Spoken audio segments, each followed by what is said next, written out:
बिहार में यूं कुर्मी के नेता की बात होती है तो सीएम नीतीश कुमार का नाम सबसे पहले आता है और लोग एक दूसरे नेताओं को भूल जाते हैं या कहें कि नाम मालूम ही नहीं होता।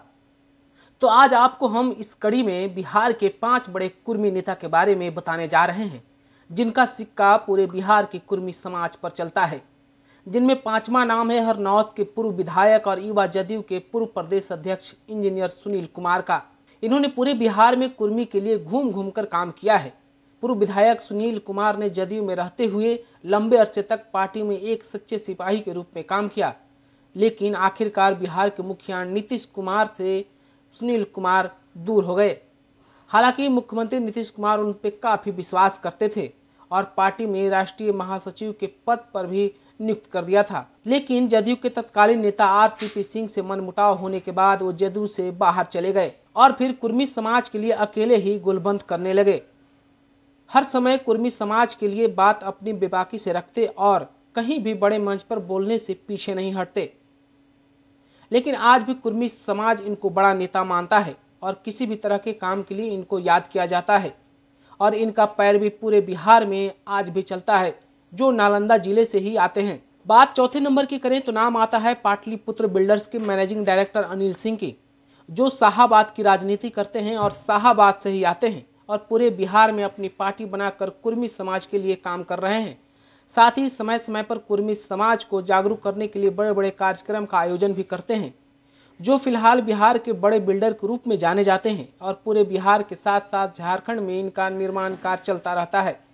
खास करके रांची और पटना में इनका बड़ा बड़ा होटल और कॉमर्शियल कॉम्प्लेक्स भी है। इन्हें राजनीतिक रूप से सीएम नीतीश कुमार का घोर विरोधी बताया जाता है। फिलहाल अनिल सिंह की बात करें तो कई मामलों में वो प्रवर्तन निदेशालय यानी ईडी के जांच का सामना कर रहे हैं, लेकिन इसके बाद भी वह अपनी राजनीति को आगे बढ़ा रहे हैं और कुर्मी समाज के लिए हर संभव काम करते रहते हैं। हमारे लिस्ट में तीसरे नंबर पर आते हैं बिहार के नीतीश कुमार सरकार में ग्रामीण विकास कार्य मंत्री श्रवण कुमार, जो मुख्यमंत्री नीतीश कुमार के काफी खासम खास माने जाते हैं।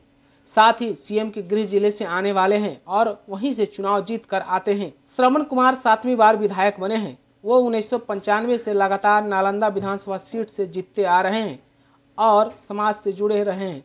जब लालू यादव से अलग होकर नीतीश कुमार और जॉर्ज फर्नांडिस ने साल 1994 में समता पार्टी का गठन किया था, तब से श्रवण कुमार नीतीश कुमार के खास सिपाही रहे हैं। श्रवण कुमार की बात करें तो इंटर तक की पढ़ाई की है और छात्र जीवन में ही उन्होंने जेपी मूवमेंट के जरिए राजनीति में कदम रखा और पहली बार समता पार्टी के टिकट पर 1995 से विधायक हैं।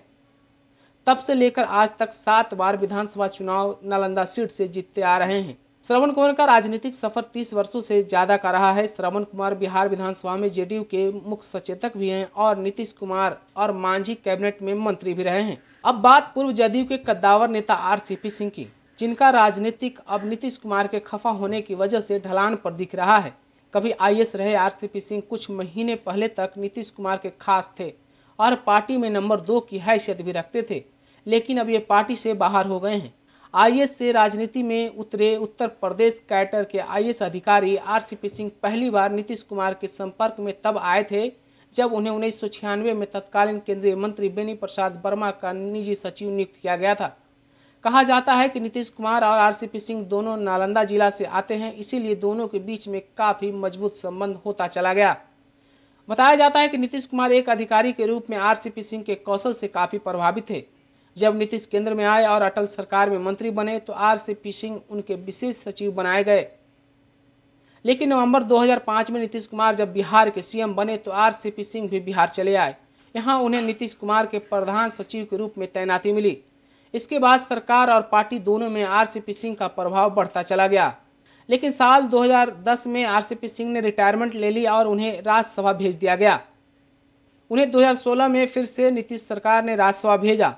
जेडीयू में नंबर 2 आरसीपी सिंह जिस समय जेडीयू में आए थे या जब पार्टी में उनकी पकड़ बढ़ रही थी, लेकिन जब आरसीपी सिंह नरेंद्र मोदी के कैबिनेट में शामिल हुए तो पार्टी और नीतीश कुमार से दूरी बढ़ती चली गई और आखिरकार उन्हें दोबारा राज्यसभा नहीं भेजा गया, जिसके कारण वह केंद्र के मंत्री पद से हट गए और मौजूदा समय में आरसीपी सिंह किसी भी पार्टी में नहीं है, लेकिन पूरे बिहार का दौरा कर रहे हैं और अपने समर्थकों से मुलाकात कर रहे हैं। अब बात पहले और आखिरी नाम की, जिनका नाम बिहार के साथ पूरे देश में कुर्मी समाज के बीच में काफी लोकप्रिय है, वो नाम है बिहार के मुख्यमंत्री नीतीश कुमार का, जो इन दिनों राष्ट्रीय राजनीति को लेकर काफी गंभीर हैं।